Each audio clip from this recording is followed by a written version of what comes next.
Check, check, testing 1 2 1 2. But All right, so I got my group leaders here. I got Floyd, Tommy, Chuck, Anthony, and Smitty. Missing Greg and oh, there's Tony's coming in now. And missing Jimmy. I know I'll probably miss Jimmy because he's out rolling. No, he's not. He's here at the hotel. Oh, is he? Well, go knock on his door. Well, he said he was gonna get this thing going. So, Okay. Yeah. Chuck, go knock on his door right now. hell, I didn't think I was a group leader no more. Huh? You sent me that thing, but I didn't think I was a group leader no more. Well, you're an honorary group member. Oh, I sent you sent me that thing. I thought, well, I'll listen to you. No, you're one of my leaders. So you're an honorary group member, and you'll probably be the next one back in. Because that's the other thing I was going to tell you. We are just hiring and growing. And I've mentioned this before, but the interior shop, we're going to probably pump out at least 8 new buses this year. So don't be, y'all will probably end up at some point in a brand new bus, and we'll just keep rotating it, depend on how frequently we keep adding new buses to the fleet. And hopefully we purge some of the old ones, but that's out of my pay grade on the older portion of the fleet.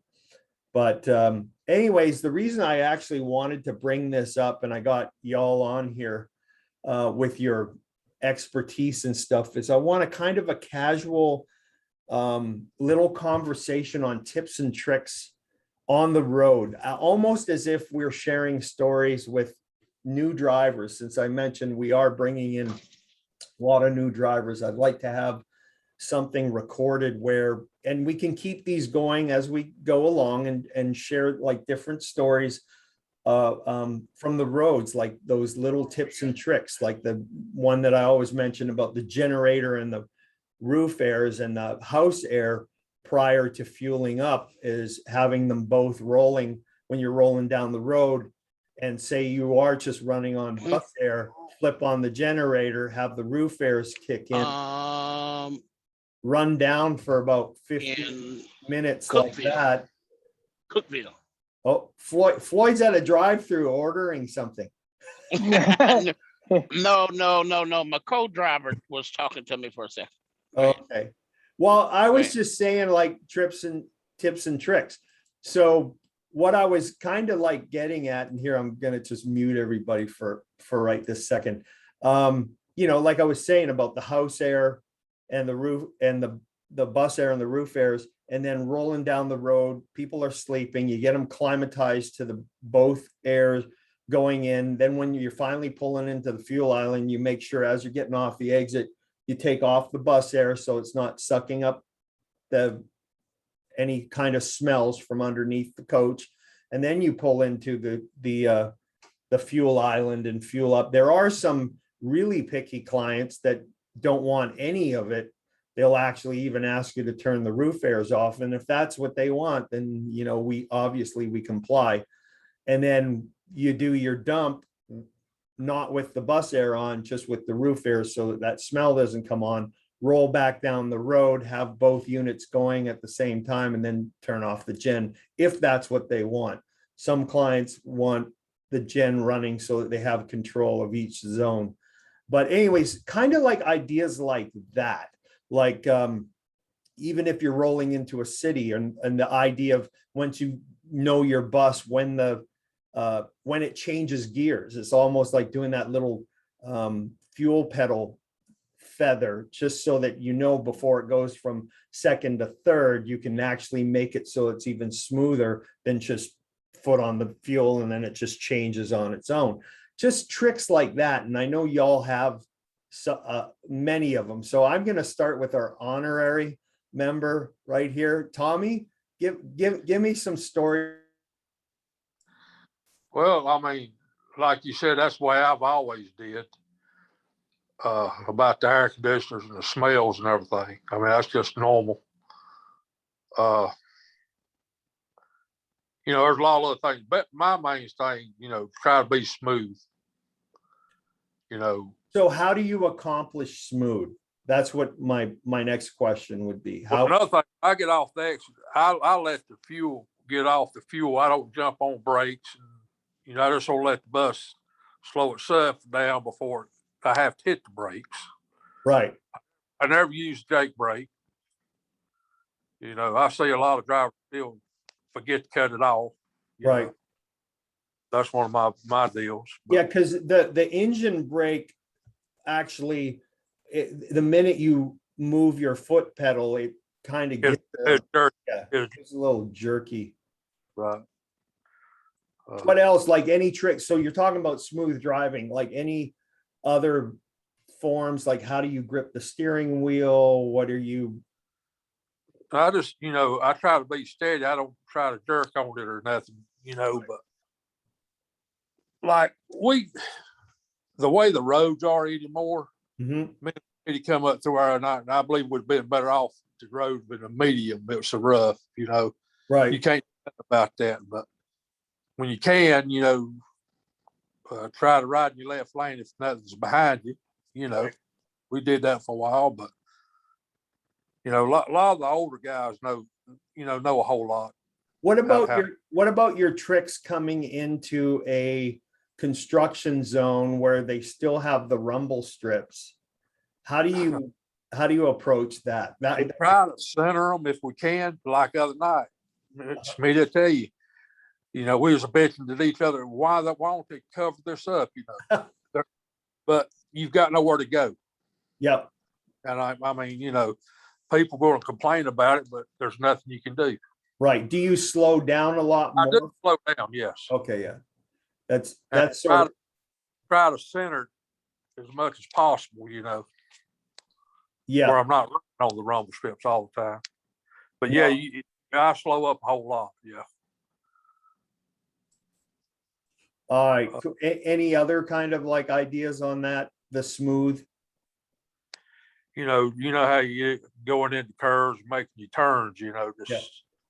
I know you piss a lot of truck drivers off when you're going slow around the ramps and stuff, but you know, that's just the way it is. Is there anything you do pre-drive leave? And I'm asking Chuck Kraus to unmute here too.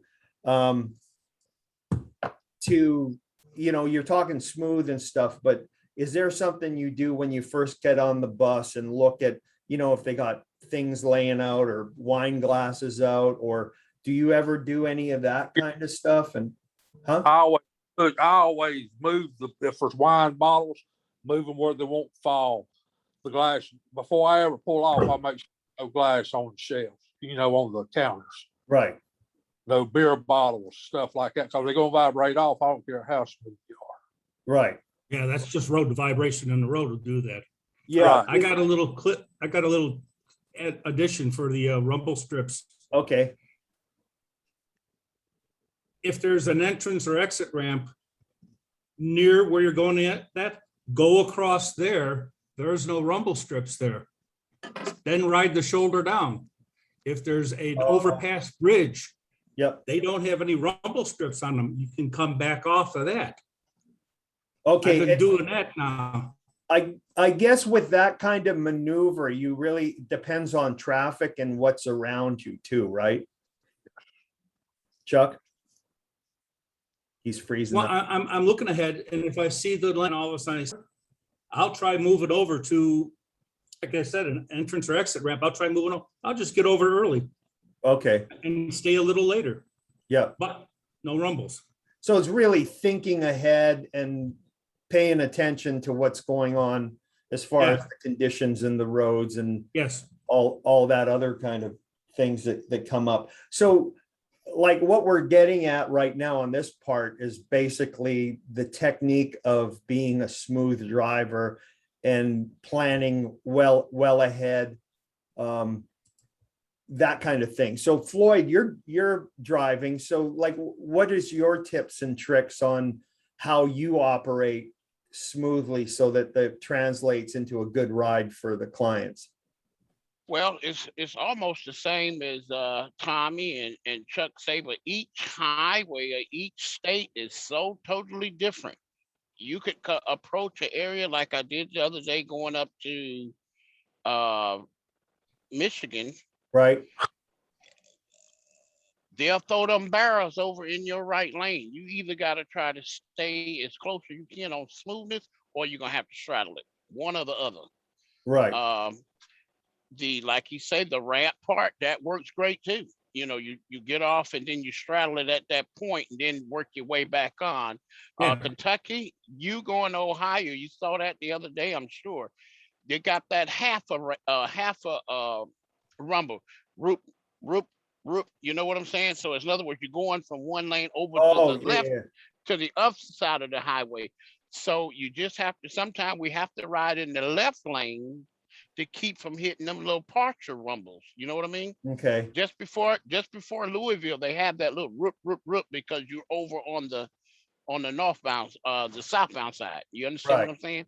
Yep. So, and the second thing Tommy brought up about, you want to make sure all your wine bottles and anything, I throw trash away. I'm just a house mom when I get on my coach before we leave, and I start throwing shit away, Hmm. and the bottles, put it up in the cabinets, because really we don't have a wine bottle rack unless some tours have it. But, that bus, when it vibrates, it's more, we got more holes in the highways now. It's not really always smooth, but we try to make it, as smooth as possible. Right. Hey, Smitty, unmute yourself. So my next thing, Tony, unmute yourself. Anyways, my next thing would be, okay, when you actually get into the city, and I'll go with this with Smitty, what we're talking right here about the smooth driving, and we're basically covering freeway driving. And then off ramp, like Tommy was talking about, like getting off on the off ramp. Say we're rolling into a city now, or something that has traffic lights. How are you operating to, what are you thinking, and how are you operating to give a smooth ride to those clients so that they almost don't even know that they're coming to a stop or they're coming into something? Well, before I start my drive, we start there. Like Floyd was saying, you check for the bottles, and Tommy's like puts everything away. But when I start out from a gig, I usually I drive under the speed limit because everybody's up, having a drink and stuff. So I usually take it kind of easy if I can the first hour or so. Okay. To let them settle in, and then That's build smart. up the speed. Like And it. come to town, if you hear somebody getting up, making coffee or something, I'll back out of it a little bit. Okay. Not all the time. They mostly sound asleep. But when I come to an off ramp, I downshift a lot. I use the gears of the bus. I'll drop down. How do you make that happen smoothly then? Well, you watch your RPMs. You get to know your bus. Your speed and what you can do. And a lot of times nowadays, with the computer and stuff, if you hit a lower gear, it won't go down into there until it gets to a certain speed. It's like a safety thing. Right. I've noticed that on this new bus.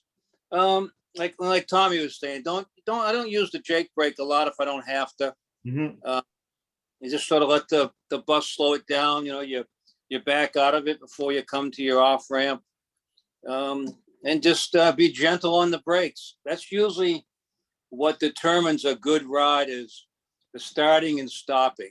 Right. When people are asleep and you're rolling down the road, a lot of times they don't hear the bumps. The other night we were on a road that everybody felt everything. Right. But like the starting and stopping is a big thing. That's pretty much what wakes everybody up. When you come into a fuel stop, if you can be gentle. And what I do is when I fuel up, I've been opening the generator door bay because there's a back pressure from the generator that actually pushes air back through the intake vent in the bunk area. Okay. Didn't know that. When you're parked up somewhere and your generator's running, you feel underneath the, when you come into the bunk area, driver's side, front, there's actually hot air that comes from the generator bay that comes up there. It almost needs a one-way flapper, so air does not come back into the bunk area. Some of the drivers might know what I'm talking about, because we've had guys that want to take an afternoon nap in the bus, and they'll complain that it's hot in that bunk. And what it is, it's the heat from the generator coming back up there. Am I still on mute? No, you're Oh. good. Am I good? I guess I couldn't hear Neville. But, you know, some of the drivers know what I'm talking about. So I open the generator bay door so I don't get that back pressure.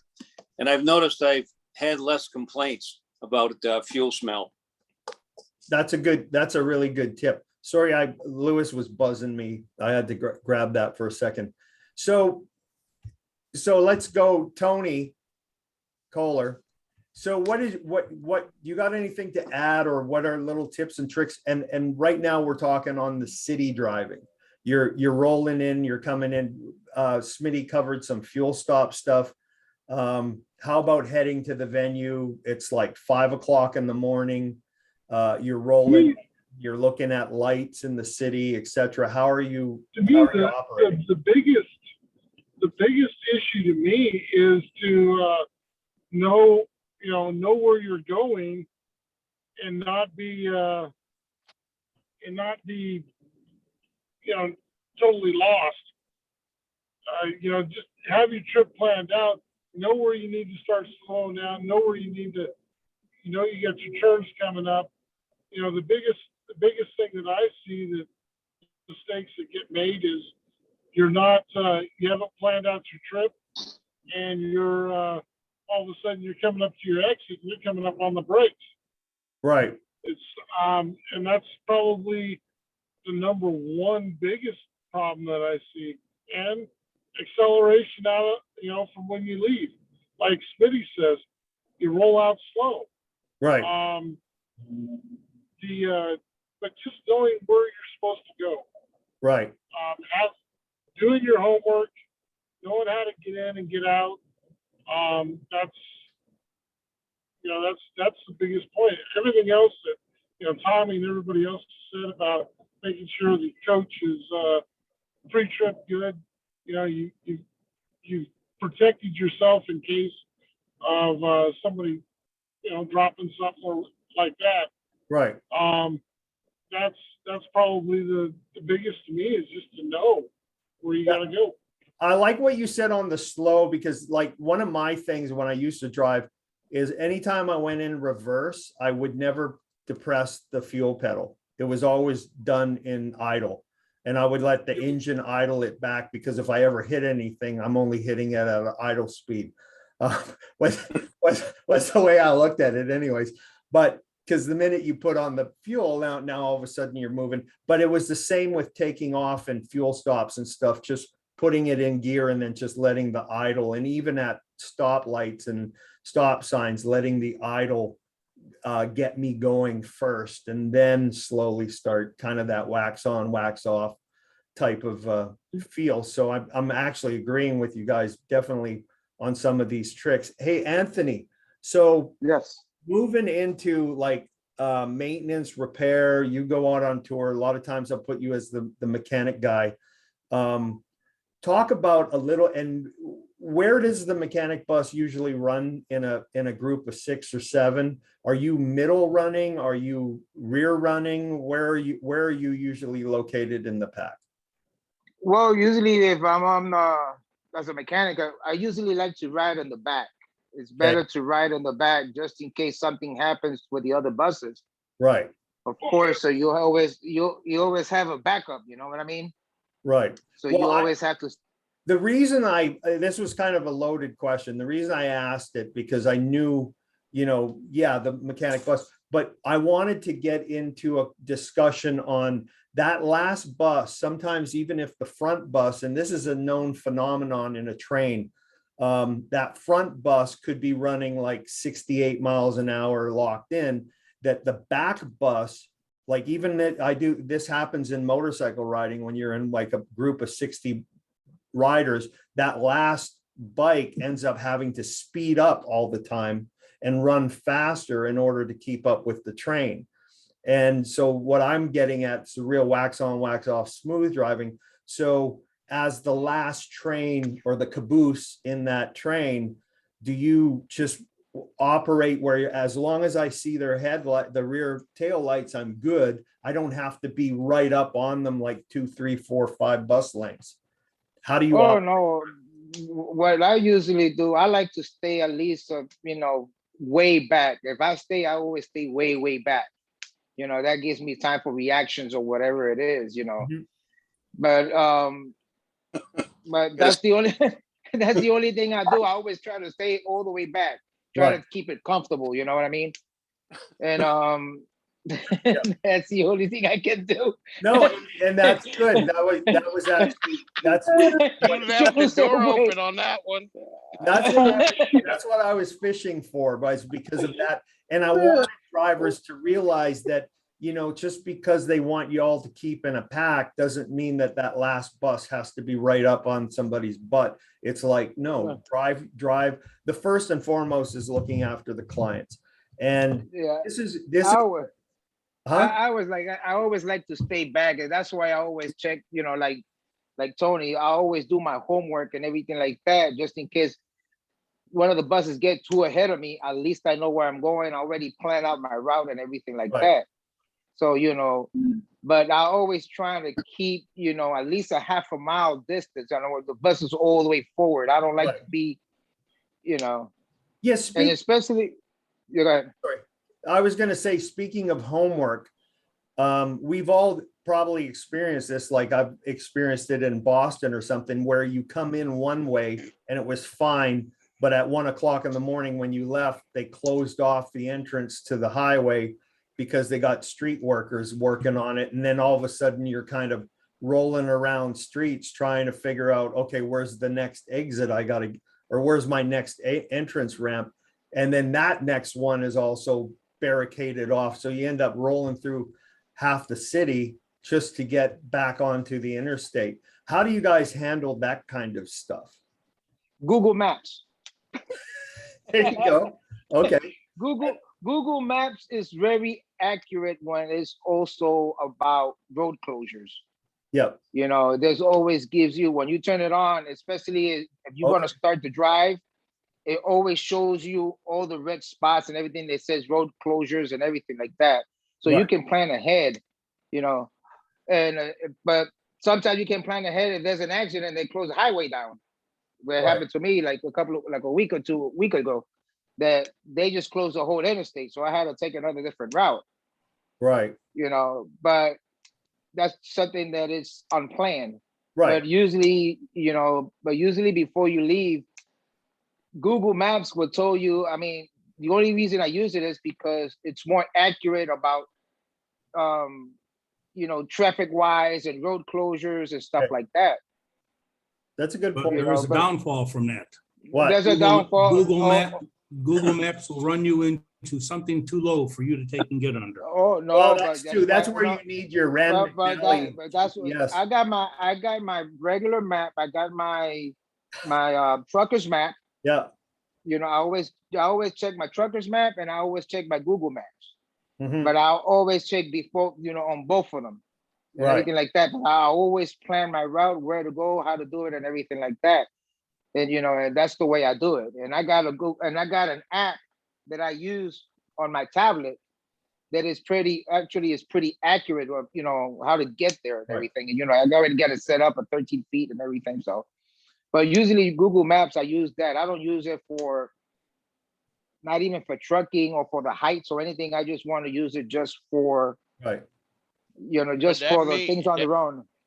But you must be using an iPad for that, because there's no way you can Google map that on your GPS, and your phone is going to do a car. So you must be got an iPad also. Oh yeah, I got he's got an iPad. He's got a TV mounted on his windshield. I got a TV mounted on my windshield. I got Oh God. Okay. Anyways, I'm not Okay. encouraging the new drivers to have like 6 or 3 screens like I have on my desk, please. Oh, no, no, no. I just got my Never- truckers map. Never- I got, But hey, so this is great because we're talking about skill set here, which is of an extremely important factor when it comes to being a great entertainer coach driver. Let's talk about the personality factor now. And I'm going to start with Smitty. So Smitty, give me some stories on how behaviorally, like not just an artist bus, but dealing with like crew and other backline or whatever, the people on your bus, which is an extremely important factor involved in this entertainment thing, because we are hauling precious cargo and the precious cargo does talk back, and you got like 12 guys on a bus or 8 guys on a bus, and you got 8 different personalities and etc. And so go into a little bit of that. You're talking to some new drivers that are coming into the fold here. Give us some insight. Well, what I usually tell drivers that you're not out here to make friends. You'll make friends with the people you work with, but your main job is to come out here and drive from point A to point B safely, do your job and do it well. That's what they'll respect. Mhm. If you try to make friends with them all right off the bat, like yakety yak, yak, yak, that's fine. But what they really respect in the end is a driver who does his job, Right. looks after things. The friendship will come later, and you'll meet friends and stuff. But our job out here is not to make friends. It's to do a job, get them from point A to point B safely, take care of the bus, clean it, wash it, and just fix anything that breaks, and just do your job. And they'll respect that at the end. If you're the gift of gab and you neglect everything, they won't keep you. Right. That won't save you. They'll go, oh, he's a really nice guy, but he's a fucking shitty driver. Yeah. Well, what about complaints and taking care of things? What is it like the clients? I already know the answer from my perspective, but like a client comes up to you and the door's squeaking, dude. And how do you handle those things? Well, I tell them I'll get to it when I stop. I mean, Yep. I had to tell Axl Rose to go in the back of the bus and shut the fuck up.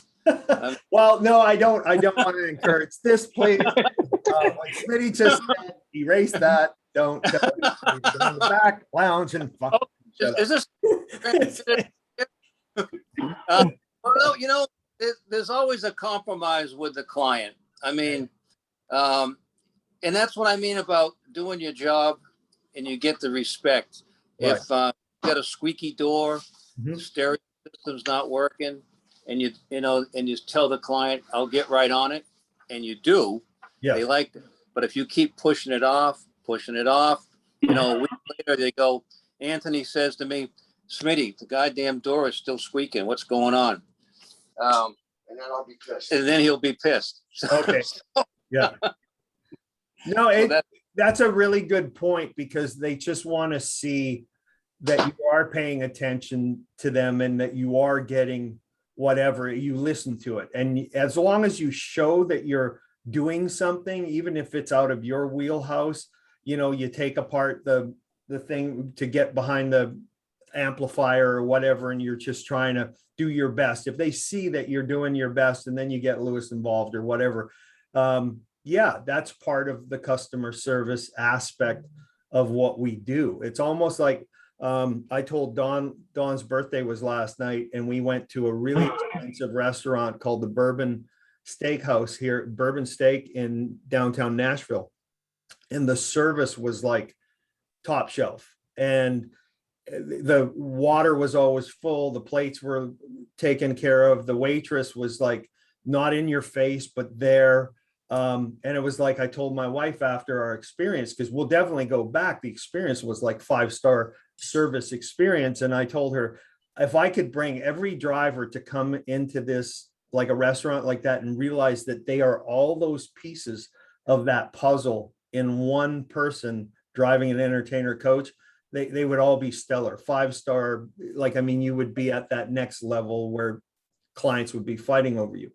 Getting into that servitude attitude of doing things without being asked.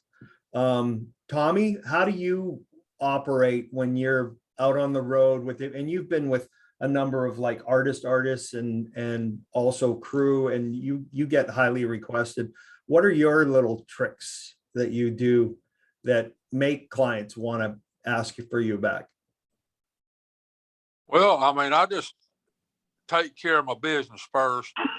Make sure the bus is always clean up after 'em, just always smile and grin.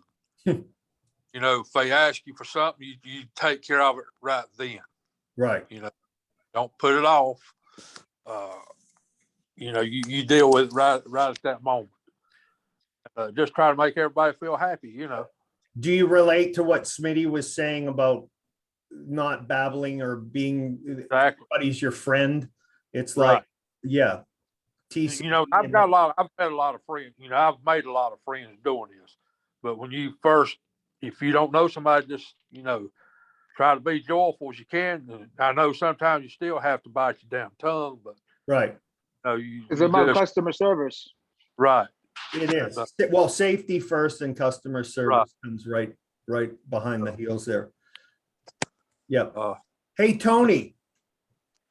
Cole. Yeah. So Yeah. I'm talking about personalities and this, we were talking about the drivers and their client relationship and each person on a bus. Let's talk about being on a multi-bus tour, and let's talk about the relationships between the drivers on like a 6 to an 8 bus tour. And I know your group, the group, a lot of the tours that you go out on, there's like practical jokes and fun and whatever. But how do you balance that without Anthony's laughing? How do you balance that without interfering with the professionalism of what the tour expects? And then how does it blend and bleed into it? You have the floor. So basically what I do, of course, customer service is the very first and foremost important thing. And again, with the drivers, you got to have that team effort. You can't be a dictator to the point of it's this way or no way. You feel out your group, you see how everybody works together. Once you know the client is taken care of, if you do some things to kind of break up the strictness of it, if you want to call it, you make sure it's not going to be something that's going to offend or you have to feel out that driver of what they can take and what they can't take. And you never want to offend them unless it's Anthony. Then it's no holds barred. But it's just a it's just after you know that your customer's taken care of and you respect everybody as a team member and everybody puts in their team effort, then you just kind of you can play around a little bit, but you always have to remember what you're there for. Right. So this goes to both you and Smitty. Hey, Tony, this will go to both you and Smitty. So when you're doing a leader thing, and it could go to Tommy too, because Tommy, you just did you were a lead driver on that American Ballet tour. On balancing what? I was an asshole on that one. No, you weren't. Anyways, no, you weren't. Yeah. No. Anyway, so this you guys are too crazy. Anyways, this goes to, so how do you operate and keep everybody together in a multi-bus tour? Is it acted like or he was talking about dictatorship, but it's more like a democracy? And when it's coming in, do you guys meet in the catering and have a chat about what just transpired in the drive in and what to expect on the drive out? How do you do that? Smitty, I'll go with you first. Like, you're out on Dave Matthews. How's that day-to-day operating on a multi-bus tour with you? Well, out here, it's actually pretty easy because I got a good group of drivers. I Mhm. mean, Tommy and Brian Frazier and Bill have been out here on this tour for a number of years. So we got two new guys, Mike Deffenbaum and Steve Larson, and they've been both been doing a great job. You know, they listen to what I have to say, and I'm not always right in what I say, and they'll give me feedback, and that's what I want. I don't want drivers to feel like they can't come to me and with a question. And I like to let drivers kind of be kind of independent. You know, I mean, I tell them to do their homework, you know, check their route out and stuff. If I give out directions and they're wrong, you know, let me know. I can't always be right. But you know, I like them to think for themselves. You know, I can't always be there. You know, I mean, you know, you don't have to come to me and ask all the time, can I do this? Can I do that? Right. You know, so you get rolling to the tour, you can kind of figure out things and take a little initiative, you know? I mean, I'll let you know if you're overstepping your bounds. Right. But it's, you know, you're friends out here together and you work together. But, Mhm. you know, if you have to put your foot down, you know, you will. Yeah. Hey, Tony, on you, Yeah.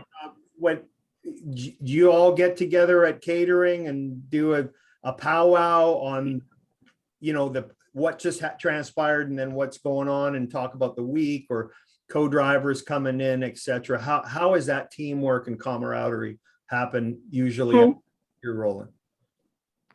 So what I, you know, and watching others do this, what I've done is sat there and we'll go in at catering in the morning and we'll just sit down and we'll talk about the next run, you know, where we're going. I'll open it up to, I'll have my choice of a route that I want to take, and I'll open it up and say, hey, if you got a better solution, let's hear it. Let's look at it and see if that'll work better. Does this exit work better than the other exit? And just kind of get a feel. I mean, you have to treat it as a team because that's what it is. I mean, it's not me as a lead driver. It's my team. My team is the lead, and you're just kind of the head person just watching over it. But you just open it up to everybody, you know, and get everybody's input of where they want to go. Where do you want to fuel? You know, is this going to fit our schedule to fuel here?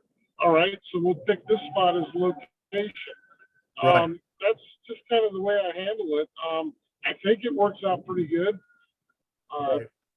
You know, and of course, the only reason why I used the word dictator was to give Anthony shit. So dictator is probably not the exact Hey, word. you're to just use. missing the fact that Anthony's on James Taylor and I'm not putting him out with you and Kiss.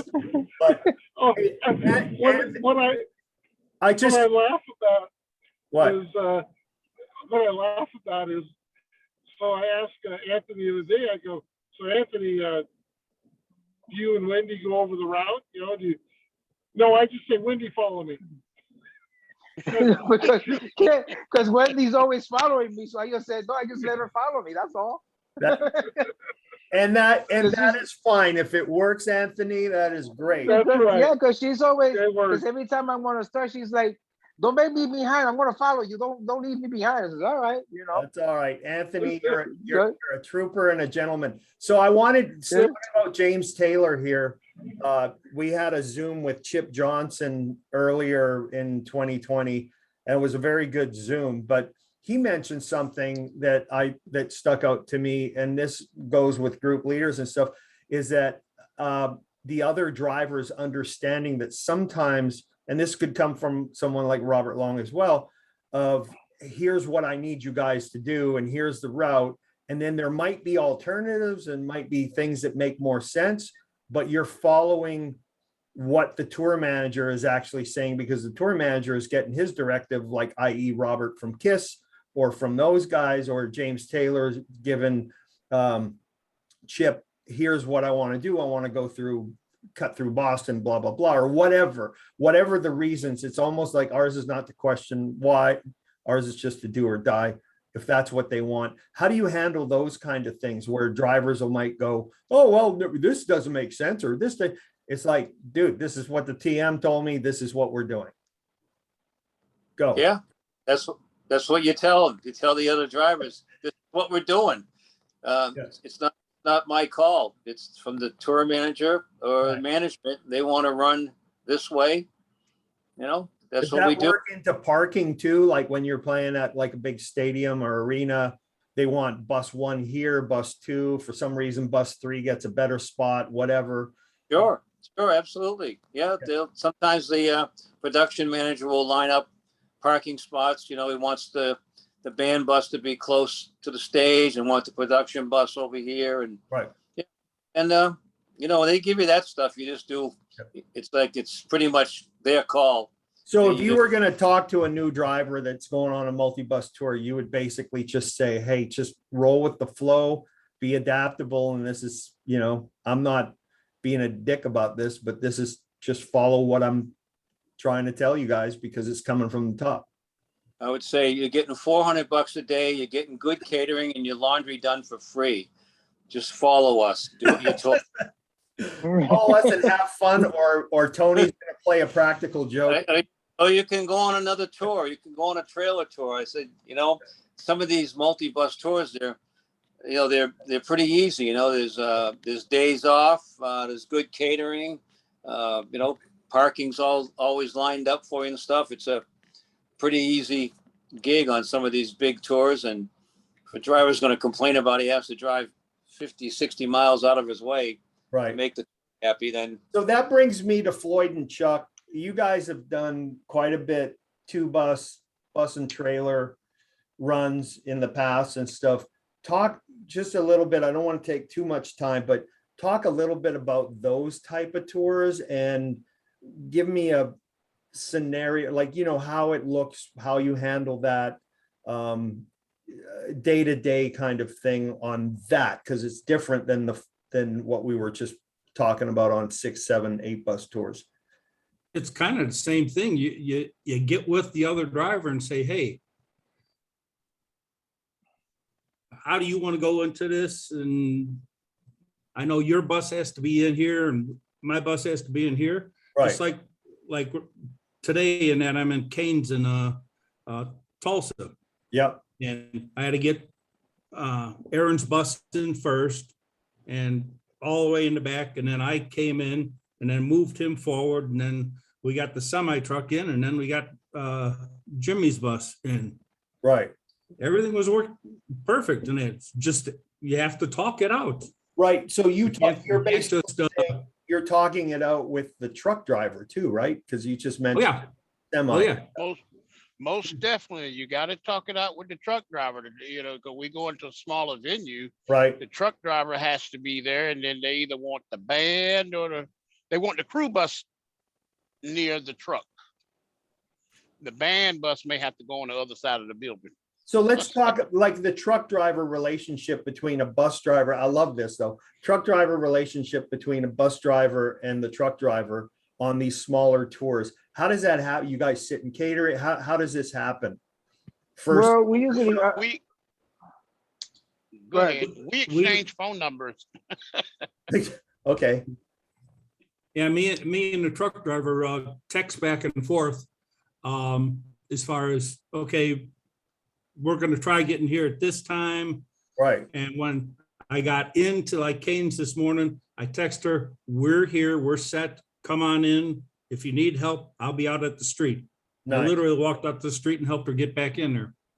Oh, nice. And I love that you said female truck driver. That's awesome. Yeah. And let's put it this way.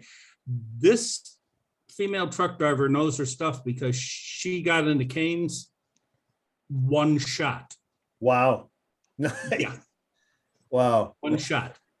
No pull-up. Very cool. So on a smaller tour like what you guys were just talking about, 1, 2, like say 3 buses or something like that, But all three drivers go and talk to tour manager, or does that usually fall where, hey, you know what, let me go talk to it and talk to the TM or road manager? How do you guys do that? Well, out here on Dave Matthews, we got 6 drivers, so I'm the only one that goes into production to Right. sort things out. But the other drivers are all in communication with our new production girl. I mean, she texts them and pretty much gets any information that I get and stuff. So they're included in a lot of stuff. But with this whole COVID thing, we're trying to keep the number of people from going to the backstage area and stuff like that in production and all that good stuff. Did you hear that, Neville? Yeah, I heard it. My Dr. Ron Ham just showed up with these units and he's at the front desk with Julie. I see that. Isn't he on the late night there? The info commercial? He probably is, Dr. Ron. Yeah, I would. Yeah, that sounds familiar. I think I've seen him on TV at 3 o'clock in the morning. Yeah. Pushing the. So thanks for that, Smitty. It's like On those smaller tours, is it that's y'all pick one person to go in there and they Pretty much. instead of like 3 guys running in or guy and girl running in there, just one guy? Pretty much just yeah. like pretty much like the big tours. We just do it with a smaller crew. And the tour manager is talking to you and whatnot, but Right. I mean, we might not be the big tour, but we try to keep things going with the smaller tour. No, that's awesome. So I'm going to conclude this because I got to go see Dr. Ham. I want you, let's just conclude this with why, or do you all love what you do as a, Love it. okay. I love it. Love it. Yep. Love it. Love it. Tommy's shaking his head. You know that guy? I like it. Yeah. That's Tommy's Neville over like, there. yeah, I love this job. Love it, love it, love it. Roger, say what you doing, Nev?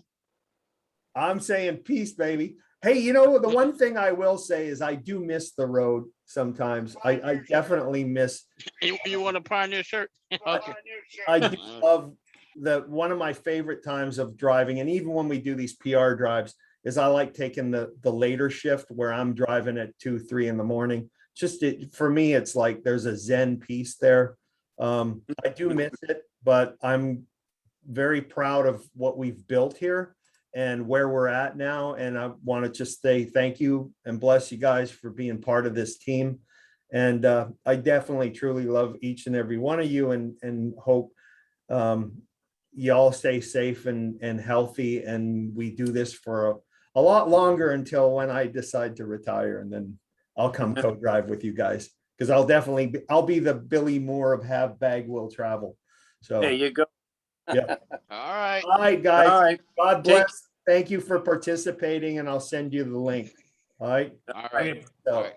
Thank you. Peace out. Sayonara. Happy, See y'all. happy,